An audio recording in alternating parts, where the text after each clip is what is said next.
You have no business sense, my father declared over Saturday brunch, not for the first time. We were at the oceanfront terrace of the Pearl House in Miami, the February sun bouncing off the turquoise waves. Look at Daniel here, he continued, motioning toward my older brother. Already senior VP at Gulf Atlantic Bank at 29.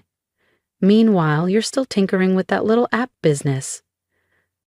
Daniel grinned, flashing his Rolex Rollercase bonus gift, and leaned back like the king of finance. I speared a piece of avocado toast, hiding my smile. If only they knew my little app business, Orion Systems, had just finalized a $6.2 billion acquisition, buying out Gulf Atlantic Bank's entire digital division. The tech fad will fade, my mother chimed in, taking a sip of champagne. You should take that junior strategy role Daniel offered you. At least it's secure. I pictured the signed acquisition contract in my downtown office, complete with the clause transferring Daniel's whole department under my company's control. The announcement would drop Monday morning. Speaking of work, Daniel cut in, we're meeting our biggest client tomorrow. Dad, you should join. Show them how real finance works. My father, who ran a boutique consulting firm, one my shell company had quietly bought 6 months ago, puffed out his chest. Perhaps I will, he said. Show these tech kids a thing or two. Who's the client? Orion Systems, Daniel replied smugly. Some startup that lucked into cash during the crypto boom, probably some awkward programmer who's never worn a tie. I nearly choked on my coffee. Orion Systems, my company, wasn't just another tech darling. It was now a multinational fintech powerhouse, quietly modernizing the old banking giants. Gulf Atlantic Bank was just the latest prize. They're sending their CEO, Daniel added, probably clueless about real money. Mom patted his hand. Well, not everyone has your business acumen, dear. Some people, she glanced at me, are better suited to small projects. I thought of my 42nd floor office in Orion Tower, my executive team prepping the press release, and the stunned look Daniel would wear when I walked into tomorrow's meeting as his new boss. How's consulting, Dad? I asked lightly. Fantastic, he said. 3 big clients this week. He didn't know those clients came from me, part of my quiet takeover plan. Tomorrow, they'd see just how much business sense I really had. And your little app venture?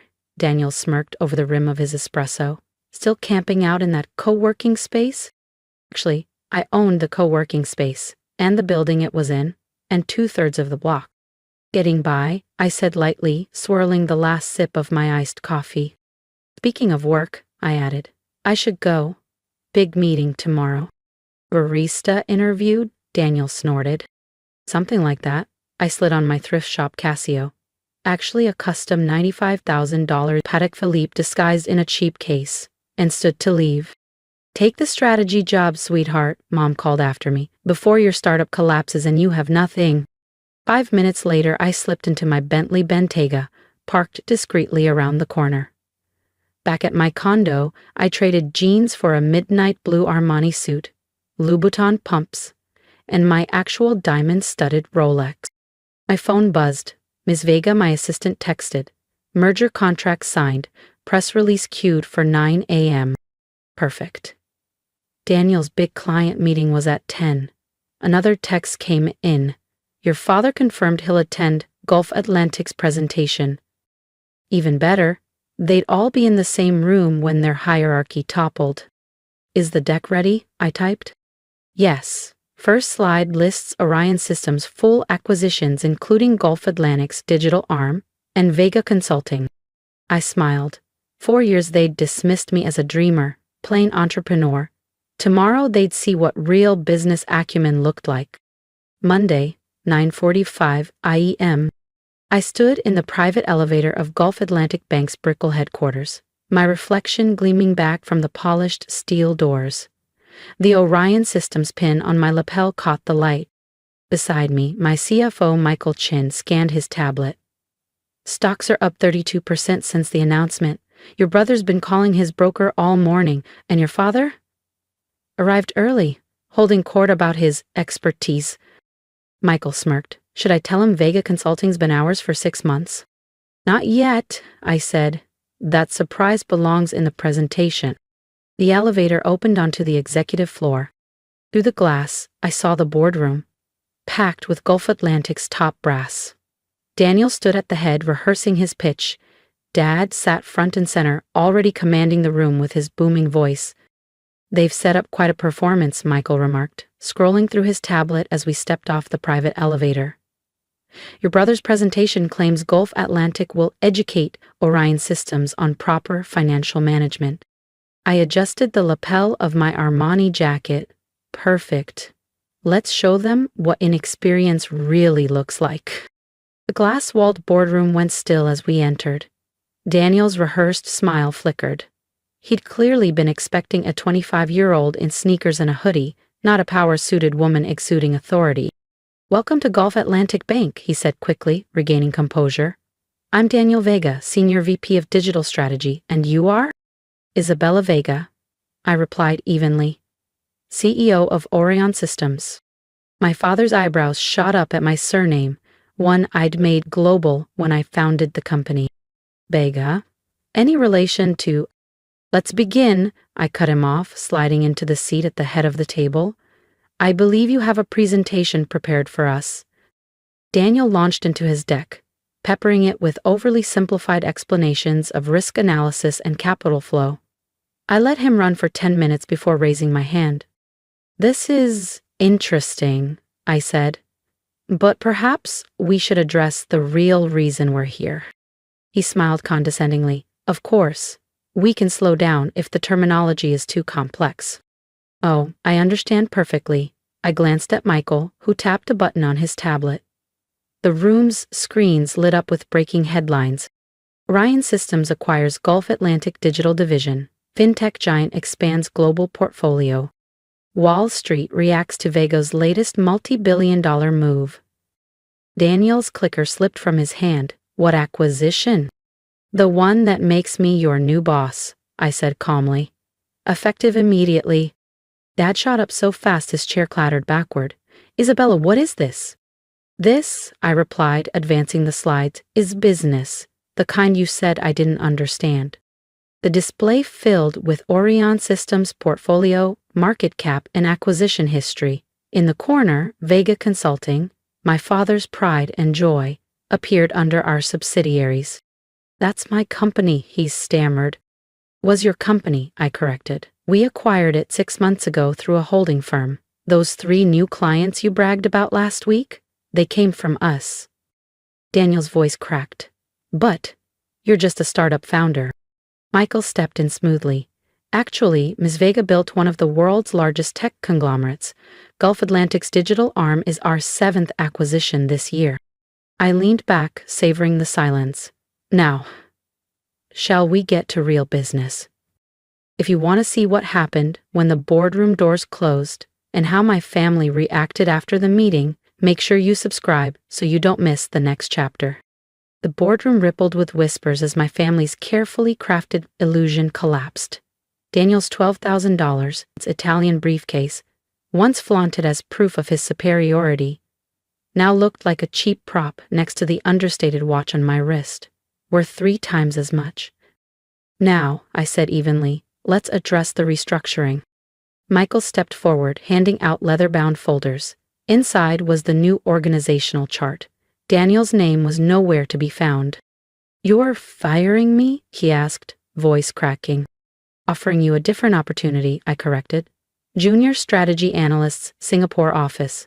You suggested I take that role once. Now you can show me what I missed. Across the table, my father rifled through his packet.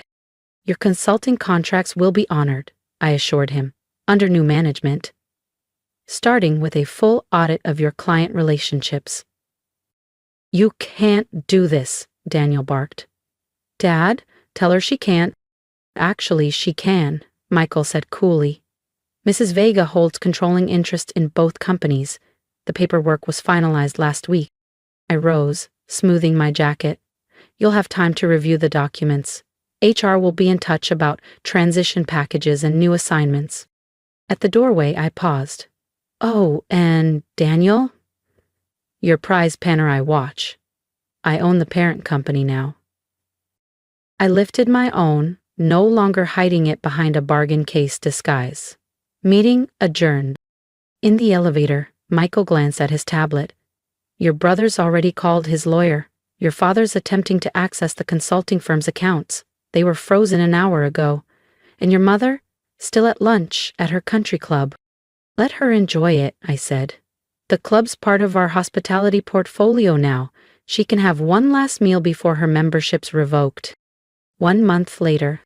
From my 42nd floor office in Orient Tower, I reviewed the media coverage the press had dubbed the Gulf Atlantic coup. Headlines from the Wall Street Journal still made me smile. Tech visionaries, FamilyDrama reshapes Miami's financial power map. Mrs. Vega, my assistant buzzed over the intercom. Your mother's in the lobby. That's the 8th time this week, Michael noted without looking up.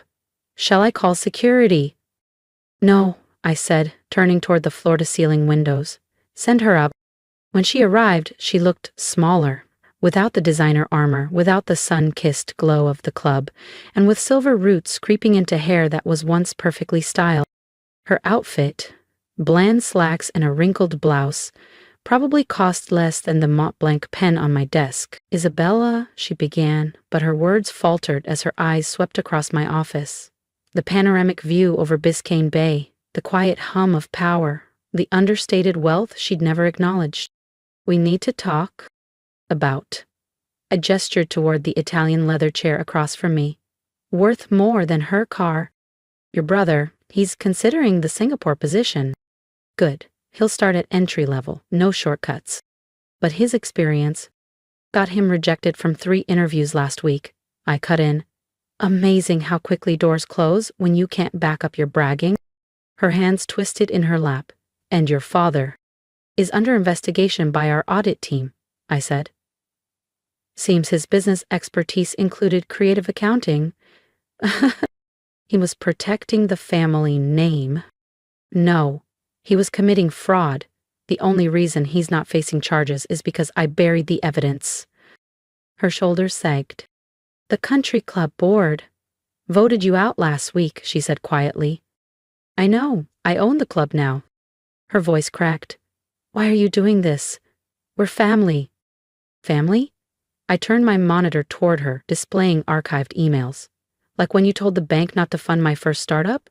Or when Daniel accidentally tanked my job interviews so I'd learn my place? We were trying to protect you. You were protecting your hierarchy, the perfect family image where Daniel was the business prodigy, and I was the cautionary tale. My phone buzzed, an update from the audit team.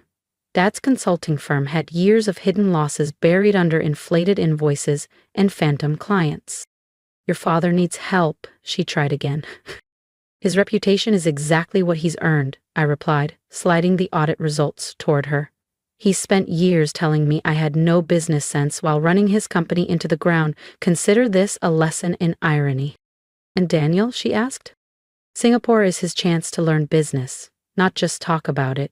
He has potential if he drops the entitlement. She rose, straightening her off-the-rack blazer. You've made your point. You're successful. We were wrong. Can we go back to being a family? We can try, I said, but on new terms. Honesty, accountability, and no pretending to be something you're not. Starting with this, I said, sliding the folder toward her. She opened it, and the color drained from her face. Inside was everything she'd worked to hide. Secret credit card debt, 2 mortgages she'd concealed from my father, and the quiet loans she'd taken against Daniel's trust fund. How did you... the banks now, remember? I leaned back, watching the truth settle over her like a weight. You have 2 choices, I continued. Tell Dad the family's real financial situation, or I will... You wouldn't. Try me. I stood, our reflections meeting in the floor-to-ceiling windows, hers shrinking, mine steady. Sunday brunch. 1 week. Bring the truth, or I'll bring it for you. She left without another word. Michael returned moments later with updates. Daniel's accepted the Singapore role. Your father's agreed to the audit, and your mother just emptied her hidden account. I glanced at my phone, watching the transaction alert scroll across the screen. Freezer access to the others. Already done. He hesitated. The family estate. Foreclosure is moving ahead as planned. They can't afford it anyway. Haven't for years. I checked the time. What's next? Board meeting at 2, integration team at 3, and Daniel's farewell dinner tonight. Cancel it, I said. He needs to learn that private jets and Michelin restaurants aren't entry-level perks. That evening, I stood in my penthouse, watching Miami's skyline ignite in gold. My phone buzzed. A text from Daniel. Economy class to Singapore? Really? Welcome to actual business, I replied. First lesson, earn your luxuries. Another text, this one from Dad. The audit team wants 10 years of records. Better start digging, I wrote back. Truth time, remember? Mom hadn't called since her visit. She was likely still trying to figure out how to explain 2 decades of smoke and mirrors finances to my father. Years of appearances built on borrowed money and hidden debt. Ms. Vega, Pie House AI announced, your brother is here. Which one? I asked. The middle one. The only sibling who'd stayed out of the power games, choosing academia over business. The only one who had ever truly believed in me. Send him up. The elevator doors opened, and Lucas stepped out, still in his tweed jacket, holding a chilled bottle of champagne. Heard about Mom's visit, he said with a faint smile. Thought you might need this. Join me, I said, and for the first time all day I relaxed. I gestured toward the balcony. Lucas and I stepped outside, the warm Miami breeze carrying the hum of the city, so much of which I now owned. They'll never forgive you, he said at last. I know, I replied, but maybe they'll learn from it. I took a slow sip of champagne. That's the hope. Sarah called me, he continued. Asked about Singapore's startup scene. She actually sounded curious. Good, I said. She's got potential, if she's willing to earn her place. And Dad, you'll either learn how to run an honest business or retire in disgrace, his choice. Lucas nodded. Mom's afraid you'll expose everything. I will if she doesn't, I said. No more facades. The family name needs reality more than reputation. He studied me. I never bought into their act. Why? I asked. He shrugged. Saw through it, I guess. Like you did. I just chose to walk away instead of taking over their world. And now? He clinked his glass against mine. Now I get to watch my brilliant sister show them what real business looks like. My phone buzzed. Sarah complaining about her economy class ticket, Dad panicking over audit demands, Mom likely discovering another frozen account. I silenced the notifications. They'd figure it out eventually. Success built on substance, not show. Business built on skill, not swagger. Family built on truth, not pretense. And if they didn't? Well, I owned their world now. Lesson learned. 1 week later. Sunday brunch. This time it was held in my penthouse. The new reality was settling in. Sarah Skyped from her modest apartment in Singapore, tired but engaged, talking about market research. Dad sat with the audit reports, finally looking at numbers without spin. Mom stayed quiet, a financial literacy guide replacing her usual fashion magazine. Lucas graded papers in the corner, occasionally glancing up to give me a knowing smile. The old family facade was gone. Something genuine was taking its place. Isabella, Mom said softly, those credit counseling sessions you suggested? They're helping. Progress one truth at a time. The future was still unwritten. But at least now, they were reading the right book. And I was the one who'd written. I've fought for every inch of ground I stand on today, and I know many of you are fighting your own battles. At work, in business, or within your own families. If my story resonated, tell me in the comments. Share your thoughts, your experiences, or the moment you prove someone wrong. Your words remind me why I keep pushing forward. And remember, never let someone else define your worth. Build on skill, not approval. Stand firm in truth, not appearances. If you believe in resilience, accountability, and rewriting your own story, subscribe so we can keep winning together.